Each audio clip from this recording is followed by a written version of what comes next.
कि अपने लिए कुछ मांगने जाने से बेहतर मैं मरना समझूंगा, और इसलिए मैंने कहा था मैं दिल्ली नहीं जाऊंगा। दोनों पक्षों में देखने मिल रही है,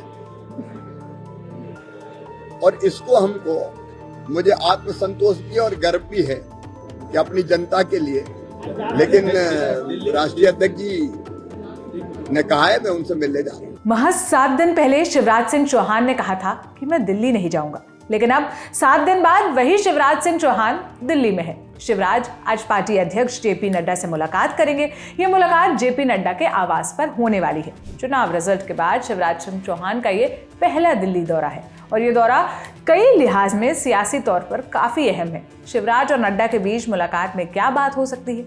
आखिर 7 दिन में ऐसा क्या बदला कि शिवराज भोपाल से 700 किलोमीटर दूर दिल्ली आ गए? शिवराज और नड्डा की राजनीतिक मुलाकात के बीच क्या कुछ होने वाला है? हमने इन तमाम सवालों के जवाब ढूंढने की कोशिश की आज तक के पॉलिटिकल एडिटर हिमांशु मिश्रा के साथ बातचीत करके। पहला सवाल हमने यही पूछा कि शिवराज सिंह चौहान का राजनीतिक भविष्य क्या होगा। सुनिए। कि शिवराज सिंह चौहान को दिल्ली बुलाया जाएगा, और इतना जरूर है कि उनको संगठन में जिम्मेदारी दी जाएगी। अब संगठन में जो उनके लेवल की जिम्मेदारी है, क्योंकि शिवराज सिंह चौहान 2004 और 5 में पार्टी के महासचिव थे, तो ऐसे में मुझे लगता है कि 2018 में जब बीजेपी मध्य प्रदेश में चुनाव हारी थी, तो शिवराज सिंह चौहान को भी पार्टी का वरिष्ठ उपाध्यक्ष बनाया गया था। मुझे लगता है इस बार भी कुछ ऐसा ही उनको किया जाएगा। पार्टी में उनको एडजस्ट किया जाएगा, उनको कुछ काम दिए जाएंगे, और मुझे लगता है वो पार्टी के वरिष्ठ उपाध्यक्ष के तौर पर उनको लाया जा सकता है। और साथ ही साथ क्योंकि बीजेपी के जो सेंट्रल लीडरशिप है वो बिल्कुल नहीं चाहेगी कि शिवराज सिंह चौहान मध्य प्रदेश की राजनीति में ज्यादा सक्रिय हो। एक चीज और है कि शिवराज सिंह चौहान विदिशा से सांसद रह चुके हैं, जहां से सुषमा स्वराज या अटल बिहारी वाजपेयी सांसद रहे हैं। तो ऐसी चीजों में मुझे ये लगता है कि 2024 का उनको लोकसभा चुनाव लड़ाया जाएगा, और अगर केंद्र में एक बार फिर से पीएम मोदी के लीडरशिप में सरकार बनती है, तो एक बड़ा मंत्रालय जो है शिवराज सिंह चौहान को दिया जाएगा। उसके 2 कारण हैं कि एक, शिवराज सिंह चौहान पार्टी के ऐसे कद्दावर नेता हैं जो बहुत लंबे समय तक जो है वो मुख्यमंत्री के तौर पे रहे हैं। लगभग 16.5-17 साल उनका मुख्यमंत्री का काल रहा है। और दूसरी चीज ये है कि शिवराज सिंह चौहान ने इस पूरे चुनाव में कहीं भी कहीं ऐसा नहीं किया कि वो पार्टी के खिलाफ गए हों, या चुनाव के नतीजों से पहले या नतीजों के बाद ऐसी कोई उन्होंने इस तरीके की बातें नहीं कही कि उनके घर विधायक मिलने आ रहे हैं या कुछ ऐसा हो रहा है। कोई नेगेटिव जो है वो पार्टी की विचारधारा या पार्टी की लाइन से बाहर जाके उन्होंने कहा हो, तो मुझे लगता है कि उनकी एडजस्टमेंट जरूर होगी पार्टी।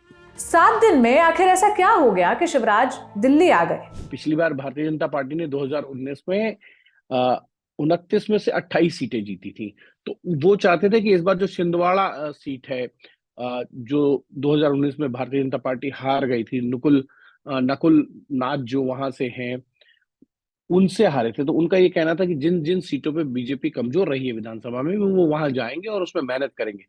तो ये उन्होंने स्टेटमेंट जरूर दिया था, मैं दिल्ली नहीं जाना चाहता।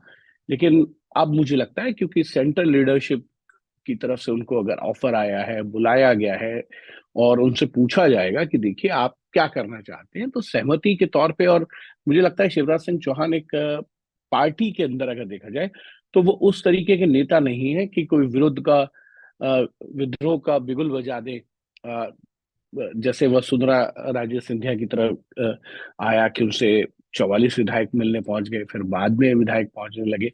ऐसा शिवराज सिंह चौहान के साथ नहीं है। शिवराज सिंह चौहान जो है कल्याण सिंह या उमा भारती या मदन लाल खुराना या बाबूलाल मरांडी नहीं बनेंगे, मुझे ऐसा लगता है, क्योंकि थोड़े से वो संगठन के वो लोग हैं जिनको एडजस्ट करना आता है, और बड़े जो है सरल स्वभाव के हैं शिवराज सिंह चौहान। कड़क नेताओं में मैंने बताया, कल्याण सिंह पार्टी छोड़ के चले गए थे, वाजपेयी के साथ उनका 36 का आंकड़ा रहा। बाबूलाल मरांडी को जब मुख्यमंत्री पद से हटाया गया तो वो छोड़ के गए। मदन लाल खुराना ने पार्टी छोड़ी, उमा भारती ने पार्टी छोड़ी, बहुत से लोग हैं, येदुरप्पा पार्टी छोड़ के गए थे, तमाम ऐसे लोग गए भी पार्टी में, आए भी हैं। लेकिन शिवराज सिंह चौहान का जो एक व्यवहार है या उनका जो आचरण है, वो शायद ये नहीं दर्शाता कि वो इस कदर की कोई लाइन लेंगे। शिवराज जिस तरह से सोशल मीडिया पर सुपर एक्टिव हैं, उसके पीछे क्या मैसेजिंग है? शिवराज सिंह ने जिस तरीके से सरकार चलाई है, उसका कहीं ना कहीं रिजल्ट में प्रभाव दिखता है। तो ऐसे में शिवराज सिंह चौहान जरूर चाहेंगे कि पार्टी पे थोड़ा बहुत दबाव बनाया जाए कि उनकी जो पार्टी में एडजस्टमेंट हो वो ऐसी होनी चाहिए जो सम्मानजनक हो। दरअसल शिवराज सिंह चौहान के मुख्यमंत्री रहते हुए भाजपा ने प्रदेश में प्रचंड जीत हासिल की। इसके बाद भी उन्हें मुख्यमंत्री नहीं बनाया गया। ऐसे में अब माना जा रहा है कि आज जेपी नड्डा से होने वाली बैठक के बाद शिवराज सिंह को केंद्र के स्तर पर नई जिम्मेदारी मिल सकती है। आप इस विषय पर क्या राय रखते हैं, हमें कमेंट बॉक्स में बताइएगा। बाकी द ललन टॉप की नजर बनी हुई है, जो भी अपडेट आएगा हम आप तक जरूर पहुंचाएंगे। सारी जानकारी जुटाई थी मेरी साथी सुप्रिया ने। मेरा नाम सोनल है। देश और दुनिया की तमाम खबरों के लिए आप ललन टॉप देखते रहिए। शुक्रिया।